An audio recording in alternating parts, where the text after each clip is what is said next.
तो हमने देखा कि पार्टनर्स कैपिटल अकाउंट में क्या शो किया जा रहा है, केवल opening balance of partners and closing balance of partners. Next हम देखेंगे, अब सपोज पार्टनर अगर एडिशनल कैपिटल अगर फर्म में लगाते हैं, तो एडिशनल कैपिटल अगर पार्टनर जो है अगर वो फर्म में लगाते हैं, तो ऐसी कंडीशन में वो फर्म की कैपिटल हुई, तो वो जो कैपिटल है वो पार्टनर्स कैपिटल अकाउंट में शो की जाती है। आप ये देखेंगे, आप स्क्रीन पर देख रहे हैं कि पार्टनर्स कैपिटल अकाउंट में जो येलो बॉक्स में drawings and interest on drawings account है, फिक्स मेथड में हम क्या करते हैं, पार्टनर्स कैपिटल अकाउंट में केवल पार्टनर्स के कैपिटल के बैलेंसेस शो करते हैं, इसलिए ये वाले जो टर्म्स हैं वो कहाँ आ जाएंगे, आपके पार्टनर्स करंट अकाउंट में, जैसा कि आपको स्क्रीन पर शो हो रहा है। लास्ट स्क्रीन में आपने देखा था जो आपका interest on capital, salary and commission था, वो आपका यहाँ पर पार्टनर्स करंट अकाउंट में आ गया, by interest on capital account, by salary and commission account. As it is जैसी ही एंट्री आपकी पार्टनर्स कैपिटल अकाउंट में हमने क्रेडिट साइड में की थी, एज इट इज़ वैसी ही एंट्री हमारी पार्टनर्स करंट अकाउंट में क्रेडिट साइड में हो जाएगी। और एज इट इज़ जैसी ही एंट्री हमने डेबिट साइड में पार्टनर्स कैपिटल अकाउंट में drawings account and interest on drawings की है, एज इट इज़ वैसी ही एंट्री आप हमारी पार्टनर्स करंट अकाउंट में डेबिट साइड में आ जाएगी, to drawings account, to interest on drawings account. तो आपको डिफरेंस अब समझ में आ गया होगा कि फिक्स कैपिटल मेथड में पार्टनर की जो कैपिटल होती है वो फिक्स होती है, उसमें फ्लक्चुएशन नहीं होता है। तो फ्लक्चुएशन नहीं होने के कारण इसमें क्या किया जाता है, करंट अकाउंट मेंटेन किया जाता है। जो फ्लक्चुएशन होता है, आप अगर देखेंगे तो फ्लक्चुएशन किन किन टर्म्स के कारण होता है, आपने पार्टनर्स को सैलरी कम दी, ज़्यादा दी, ये पार्टनर्स ने अमाउंट विड्रॉ किया, नहीं किया, तो ये सारी जो टर्म्स हैं ये जो है ये फ्लक्चुएट होते रहते हैं, इनमें चेंजेस होता रहता है। बट जो पार्टनर ने कैपिटल इंट्रोड्यूस की है, स्टार्टिंग में जितना उसने कंपनी के रजिस्ट्रेशन में अमाउंट इन्वेस्ट किया है उतना जो है वो पार्टनर के अकाउंट में शो किया ही जाएगा, वो चेंज नहीं होगा। वो ईयर टू ईयर उसमें क्या कर सकता है, एडिशनल इन्वेस्टमेंट कर सकता है।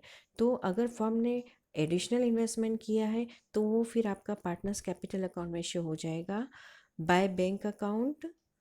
देन आप जिस जिस भी पार्टनर ने शो किया है, यहाँ पे जैसे 2 कॉलम बने हुए हैं आपके पार्टनर्स कैपिटल अकाउंट में, मतलब कितने पार्टनर है फर्म में, 2 पार्टनर्स हैं, तो दोनों पार्टनर के अमाउंट वाले कॉलम में हम जितना जितना उन्होंने एडिशनल कैपिटल इन्वेस्टमेंट किया है वो कहाँ आ जाएगा, क्रेडिट साइड में आ जाएगा। इसी तरह से सपोज़ अगर पार्टनर जो है, अगर वो अमाउंट जो है वो सपोज़ अगर विड्रॉ करते हैं, फर्म की कैपिटल में से अमाउंट अगर निकालते हैं, तो अगर फर्म की कैपिटल में से अमाउंट निकाल रहे हैं तो वो कहाँ जाएगा, डेबिट साइड में, टू बैंक अकाउंट, जितना उन्होंने निकाला है। देन दोनों साइड का हम टोटल लगाएंगे तो आपका क्लोजिंग बैलेंस आ जाएगा डेबिट साइड में, टू बैलेंस CD। अब ये जो क्लोजिंग बैलेंस है ये कहाँ ट्रांसफ़र होगा, पार्टनर्स करंट अकाउंट में। क्रॉस एंट्री आपकी हो जाएगी, डेबिट साइड है तो बैलेंस कहाँ जाएगा, क्रेडिट साइड में, बाय बैलेंस BD। दोनों ही पार्टनर का हम बैलेंस जो है वो क्रेडिट साइड में लिख देंगे। और पार्टनर्स कैपिटल अकाउंट में जो जो भी हमने एंट्रीज की थी फ्लक्चुएटिंग कैपिटल की कंडीशन में, वो यहाँ पर पार्टनर्स करंट अकाउंट में शो हो जाएगी by interest on capital account, by salary and commission account. Debit side में आ जाएगा आपका to drawings account, to interest on drawings account. Then credit side में आ जाएगा हमारा profit and loss appropriation account का, सपोज अगर प्रॉफिट है तो आपका आएगा क्रेडिट साइड में, लॉस है तो कहाँ जाएगा, डेबिट साइड में। देन हम टोटल लगाएंगे और बैलेंस जो है हमारा हम ट्रांसफ़र कर देंगे, सपोज क्रेडिट साइड का अगर टोटल ज़्यादा है और डेबिट का कम है तो आपका आ जाएगा टू बैलेंस CD। नेक्स्ट हम देखेंगे मैनेजर्स कमीशन। मैनेजर्स कमीशन आपने 11th क्लास में भी पढ़ा था। फाइनेंशियल स्टेटमेंट वाले चैप्टर में। तो मैनेजर को जो कमीशन है किसके ऊपर पे किया जाता है? नेट प्रॉफिट के ऊपर। मतलब जो कमीशन चार्ज किया जाता है वो प्रॉफिट के ऊपर चार्ज किया जाता है कि मैनेजर को इतना परसेंट जो कमीशन है, इतना प्रॉफिट हुआ है तो हम इतना परसेंट कमीशन मैनेजर को देंगे। Managers commission is a charge against profit, hence it is debited to profit and loss account। हमने सोल प्रोप्राइटरशिप में देखा था कि हमने मैनेजर का कमीशन कहाँ शो किया था? प्रॉफिट एंड लॉस अकाउंट में। हम नेट प्रॉफिट पर उसे कैलकुलेट करते थे और प्रॉफिट एंड लॉस अकाउंट के डेबिट साइड में शो करते थे। और कहाँ शो करते थे? बैलेंस शीट में, लाइबिलिटी साइड में हम शो करते थे। तो यहाँ पर भी हम मैनेजर के कमीशन को कहाँ शो करेंगे? प्रॉफिट एंड लॉस अकाउंट के डेबिट साइड में। अब डेबिट साइड में जब हम शो कर रहे हैं तो वो चार्ज किस पे कर रहे हैं हम? प्रॉफिट पे। तो जो प्रॉफिट है वो कहाँ शो होता है? क्रेडिट साइड में, bye profit for the year. जितना प्रॉफिट है उस पर मैनेजर का कमीशन चार्ज होगा। और हम यहाँ डेबिट साइड में लिखेंगे टू मैनेजर्स कमीशन अकाउंट, जितना कमीशन आएगा वो, और प्रॉफिट में से मैनेजर का कमीशन हम डिडक्ट कर देंगे तो क्या आ जाएगा? जो बैलेंस है वो हम कहाँ ट्रांसफ़र कर देंगे? Profit and loss appropriation account में। 11th में भी हमने मैनेजर का कमीशन जो है वो 2 टाइप से कैलकुलेट किया था, चार्ज किया था। यहाँ पर भी जो मैनेजर का कमीशन है वो 2 टाइप से आपका कैलकुलेट होगा, on profit before charging such commission and on profit after charging such commission. अब मैनेजर का जो कमीशन है बिफोर चार्जिंग भी होता है एंड आफ्टर चार्जिंग भी होता है। बिफोर चार्जिंग की कंडीशन में हम क्या करते हैं? ये भी आपने टॉपिक पढ़ा हुआ है, एक बार हम रिवाइज कर लेते हैं। बिफोर चार्जिंग सच कमीशन में हम क्या करते हैं? जितना नेट प्रॉफिट होता है उस पर हम कमीशन जो है वो डायरेक्टली चार्ज करते हैं। फॉर्मूला क्या होता है हमारा? Managers commission is equal to net profit into rate upon 100। Example हम के थ्रू हम देख लेंगे। एग्जाम्पल है, first point, net profit is per profit and loss account आपको गिवन है 2,20,000। सेकंड पॉइंट है, a provision of 10% of profit before charging his commission is to be made in respect of commission to the manager. तो यहाँ पर profit कितना given है आपको? 2,20,000। तो commission is equal to 2,20,000 into percentage given है कितना? 10%। 10/100 से कितना हो जाएगा मैनेजर का कमीशन? 22,000, जो कि हम प्रॉफिट एंड लॉस अकाउंट में शो करेंगे। बाय प्रॉफिट आपका आ जाएगा 2,20,000 क्रेडिट साइड में। डेबिट साइड में आ जाएगा आपका टू मैनेजर्स कमीशन 22,000। आप 2,20,000 में से 22,000 माइनस करेंगे तो बैलेंस आएगा 98,000, जो कि हम profit and loss appropriation account में ट्रांसफ़र कर देंगे। क्योंकि मैनेजर का कमीशन जो है वो किस पे चार्ज किया जा रहा है? प्रॉफिट पर।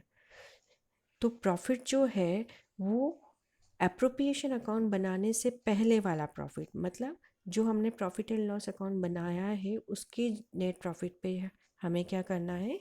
चार्ज करना है। नेक्स्ट है on profit after charging such commission. इसमें आपका फॉर्मूला है managers commission is equal to net profit into rate upon 100 plus rate. After charging such commission से मतलब ये है कि कमीशन उसमें इंक्लूडेड है, प्रॉफिट में इंक्लूडेड है। तो प्रॉफिट में इंक्लूडेड होने के कारण हम रेट को यहाँ पे क्या करेंगे? प्लस करेंगे। एग्जाम्पल आपको गिवन है, net profit is per profit and loss कितना गिवन है? 2,20,000। A provision of 10% of profit after charging his commission is to be made in respect of commission to the manager. तो commission is equal to 2,20,000 into 10/100 plus 10 से amount कितना हो जाएगा आपका? 2,20,000। यहाँ पर हम क्या करेंगे? 100 में जो कमीशन रेट है वो प्लस कर देंगे। बस इतना सा आपको चेंज यहाँ पर करना है। तो मैनेजर का कमीशन कितना आ जाएगा? 20,000। ओके। तो यहाँ पर जो मैनेजर का कमीशन है वो हम एज इट इज़, जैसा कि हमने यहाँ पर शो किया था, यहाँ पर bye profit for the year 2,20,000 आपका आ जाएगा। मैनेजर का कमीशन आ जाएगा 22 की जगह 20,000। और 2,20,000 में से आप 20,000 माइनस कर देंगे तो बैलेंस आपका आ जाएगा 2,00,000 रुपीज़। ओके, अब नेक्स्ट हम देखेंगे पार्टनर्स कमीशन ऑन प्रॉफिट।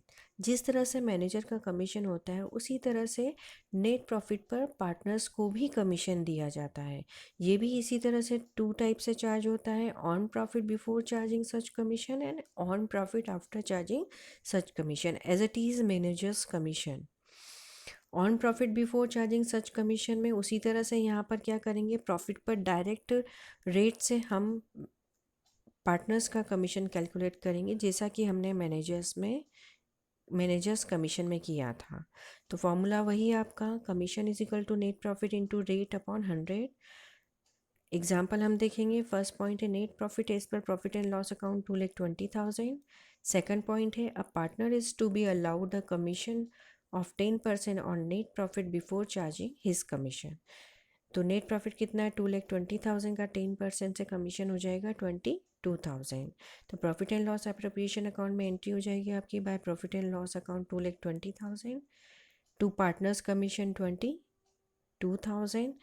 2,20,000 में से 22,000 माइनस कर देंगे तो बैलेंस हमारा हम कहाँ ट्रांसफ़र कर देंगे, पार्टनर्स के कैपिटल अकाउंट में। क्योंकि हम पार्टनर्स का जो कमीशन है वो कहाँ शो कर रहे हैं, profit and loss appropriation account में। और जो मैनेजर्स का कमीशन है वो हमने कहाँ शो किया था, प्रॉफिट एंड लॉस अकाउंट में। ये दोनों में मेजर डिफरेंस है। इसी तरह से profit after charging such commission हम कैलकुलेट करेंगे। यहाँ पर वही फॉर्मूला आपका रहेगा जैसा कि मैनेजर के कमीशन में था। Commission is equal to net profit into rate upon 100 plus rate. Example, net profit is per profit and loss account ₹2,20,000। Second point है a partner is to be allowed a commission of 10% on net profit after charging his commission. Profit कितना है, 2,20,000 का 10% से upon 100 plus ट्रेन से calculation आप करेंगे तो कितना आएगा, 20,000। तो profit and loss appropriation account में आपका शो हो जाएगा by profit for the year 2,20,000 and to partners commission 20,000। Okay, next topic हम देखेंगे एक्सपेंसेस चार्ज अगेंस्ट प्रॉफिट। कुछ ऐसे एक्सपेंसेस भी हैं जो कि प्रॉफिट के अगेंस्ट चार्ज किए जाते हैं। प्रॉफिट के अगेंस्ट चार्ज करने से मतलब ये है कि उनका एडजस्टमेंट हमने नहीं किया था और हम उनका adjustment in profit and loss account बनाने के बाद में वापस से हम उनका एडजस्टमेंट कर रहे हैं। इसमें इन एक्सपेंसेस में से जो मेन एक्सपेंसेस हैं वो आते हैं, वो उसमें फर्स्ट है managers commission, interest on partners loan, rent payable to partner. Managers का जो कमीशन है, जो फर्म प्रोवाइड कर रही है वो कमीशन जो है यहाँ पर शो किया जाता है। इसी तरह से पार्टनर ने अगर फर्म को लोन दिया है तो ऐसी कंडीशन में जो इंटरेस्ट चार्ज किया जा रहा है वो यहाँ पर शो किया जाता है। और अगर पार्टनर से फर्म ने अगर कोई असेट अगर रेंट पर ली गई है तो ऐसी कंडीशन में वो जो रेंट उसे पे कर रहा है वो उसका अगर हमने एडजस्टमेंट किया है तो वो कहाँ शो किया जाएगा, प्रॉफिट एंड लॉस अकाउंट में। तो इसकी एंट्री हम कहाँ करेंगे, प्रॉफिट एंड लॉस अकाउंट में, क्योंकि ये सारे एक्सपेंसेस हम कहाँ चार्ज कर रहे हैं, प्रॉफिट पर चार्ज कर रहे हैं। तो प्रॉफिट आ जाएगा आपका प्रॉफिट एंड लॉस अकाउंट में bye profit for the year. और सारे जो एक्सपेंसेस है वो हम कहाँ शो करते हैं, प्रॉफिट एंड लॉस अकाउंट में डेबिट साइड में। तो आपका आ जाएगा to managers commission, to interest on partners loan and to rent. तो ये जो तीनों एक्सपेंडिचर है ये है प्रॉफिट एंड लॉस अकाउंट के डेबिट साइड में हम शो करेंगे। देन इनका एडजस्टमेंट करने के बाद में हम क्या करेंगे, जो प्रॉफिट है वो कहाँ ट्रांसफ़र करेंगे, profit and loss appropriation account में। क्योंकि ये जो एक्सपेंडिचर है ये एक्सपेंडिचर जो है वो किस पर चार्ज किए गए हैं, प्रॉफिट पर इनका प्रॉफिट गेन करने के बाद में, देन प्रॉफिट कैलकुलेट करने के बाद में हम क्या कर रहे हैं, इन एक्सपेंसेस का एक तरह से एडजस्टमेंट कर रहे हैं। ओके, आई होप आपको आज के ये सारे टॉपिक्स अच्छे से समझ में आ गए होंगे। Okay, good bye.